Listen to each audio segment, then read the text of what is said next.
Na-inquest na para sa reklamong robbery extortion ang founder ng digital platform na Peanut Gallery Media Network na si Franco Mabanta at 4 na iba pa. Dahil po yan sa pangingikil umano ng 300 milyong piso kay dating House Speaker Martin Romualdez. Git ni Mabanta, set up ang nangyari at kaya raw nilang patunayang walang pangingikil na nangyari. Saksi si John Consulta. Nang makuha ang hudyat, Harap na lang dito para pinasok ng NBI OTCD ang isang establishmento sa Pasig kagabi. Doon na aresto ang founder ng digital platform na Peanut Gallery Media Network o PGMN na si Franco Mabanta at 4 pang suspect. Bago ang pag-aresto, makikita sa surveillance video na kuha sa isang hotel sa Makati si Mabanta at kasama niyang nagpakilalang accountant. Kausap nila ang isang lalaki na undercover NBI agent pala. Ayon sa NBI, inireklamo si Mabanta ng pangingikil kay dating Speaker Martin Romualdez. Dala ng NBI agent ang duffel bag at maleta na may lamang marked money pero hindi ito kinuha ni Mabanta. Sa halip, umalis sila at nagsabing dalhin na lang sa isang country club sa Pasig at ibigay sa 2 lalaking naka-face mask. ayaw niyang tanggapin yung pera. Personally, explanation niya nga kasi doon sa lugar, sa hotel, so maraming CCTV. So nag-instruction siya sa amin na dalhin ito sa isang lugar sa Pasig at ibang tao yung magtatanggap. Pagdating sa lugar, ibinaba ng grupo ng undercover NBI agents ang 3 maleta at ang duffel bag. Laman umano ng mga maleta at bag ang 75 million pesos na kinikil umano kay Romualdez. Pinasok ang mga ito ng 2 naka-face mask sa country club at idiniretso raw sa isang kwarto kung nasaan si Mabanta. Doon na naaresto ang mga suspect. Noong una, tumanggi pa ang 2 sa mga naaresto na magbigay ng totoo nilang pangalan. Say your real name kasi gagamitin mo sa fiancé yan. Anyways, this offense is bailable. So why argue with the operative? So, diba? Para sa yun, sir. Nahirapan ka lang. You can charge you another crime offense for disobedience. Kalaunan ay ibinigay din ng mga arestado ang kanilang pagkakakilanlan. Mga kapuso, matapos nga maaresto itong mga lalaking ito, no? Dito naman sa bandang likuran ay nakita natin dito yung mismong maleta na dala ng undercover ng NBI. So ito nga mga kapuso, kikita natin, no? Ito yung budol money, no? Na pin-prepare ng NBI at 2 maleta, 3 maleta, 1, 2, 3. Pero dito sa lugar na pinuntahan ng mga suspect, mga kapuso, kapansin-pansin na mayroong naka-ready, na mayroong 3 maleta pa. 1, 2, 3. No? At paniwala ng NBI ay ililipat dito yung pera na dapat ay... Ayon sa NBI, noong nakaraang taon pa nagsimula ang umano'y pangingikil kay Romualdez. Banta umano ng mga suspect, maglalabas sila ng expose na tutukoy umano kay Romualdez bilang utak ng korupsyon. 300 million pesos umano ang hinihinging kapalit ng mga suspect na nagpadala pa raw ng teaser ng video. Nag-demand sila ng 4 tranches consisting of 75 million per tranche. Meron deadline eh. So kung hindi masettle yun, May 5, mag-release sila ng first part 1 ng video.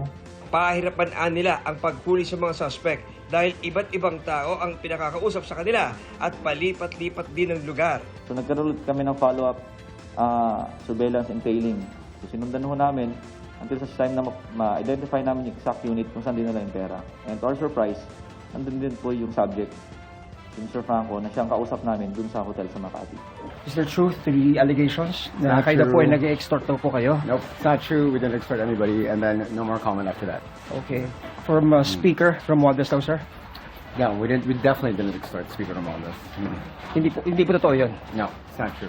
Bakit po may mga pera, sir? I'll wait for my lawyers.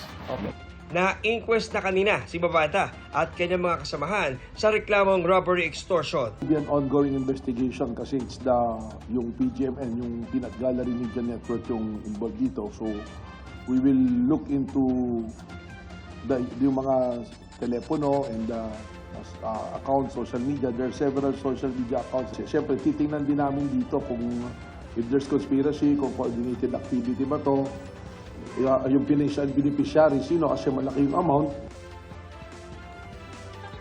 Sa isang pahayag sa social media page ng Peanut Gallery Media Network, iginiit ni Mabanta na inosente at na-set up anya sila. Wala rin anyang nangyaring pangingikil at pagbabanta at kaya daw nila itong patunayan. Sa nakaraang 5 buwan, anya, nabuo nila ang komprehensibong pananaliksik sa anilay korupsyon ni Romualdez bilang House Speaker. Bagay na tinawag niyang devastating o nakapanlulumo. Ang video episode, naglalaman anya ng mga ebidensya at nakahandang ilabas anumang oras, kaya umano nangyari ang pag-aresto.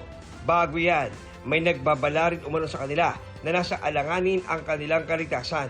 Kaya may binilinan na rin umano siya na kung may mangyari sa kanila ay ilabas na ang anilay 1.5 oras na expose.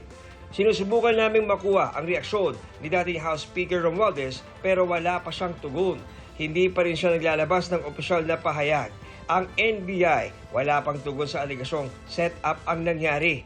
Pero nauna lang sinabi ng direktor ng NBI na nagbabase sila sa ebidensya. We do things based on evidence, based on law. That is our mandate. Ang palasyo naman, iginita dapat ay may due process pa rin. Ang nais naman po ng Pangulo sa lahat ng pagkakataon, managot ang dapat na managot. Kung mayroon po silang dapat na panagutan, kung mayroon po silang ginawang krimen, dapat lamang po nilang itong panagutan. Pero definitely, kailangan po ng due process sa lahat ng bagay. Kilalang social media personality at political content creator si Mabanta na nagtatag ng digital media platform na PGMN noong 2024.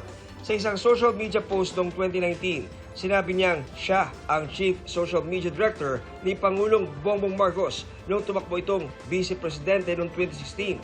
May naunang post din siya tungkol sa shoot para sa dokumentaryong The Duterte Phenomenon noong 2018. Nang tanungin ang palasyo kaugnay ng koneksyon ni Mabanta sa Pangulo, Hindi po siya kaibigan ng Pangulo, pero siguro mas nanaisip ko po kung ito po ang inyong itatanong dahil ito po ay mismong pinost ni Franco Mabanta.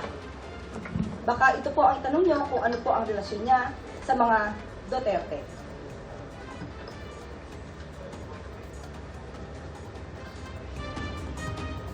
Nandiyan pa nga po si Harry Roque. Kayo po ang magtanong sa kanya. Lalong-lalo na po, marami naman po yata siyang na-feature sa kanyang mga articles na halos ay kumakalaban sa administrasyon. ako si John Consulta, ang inyong saksi.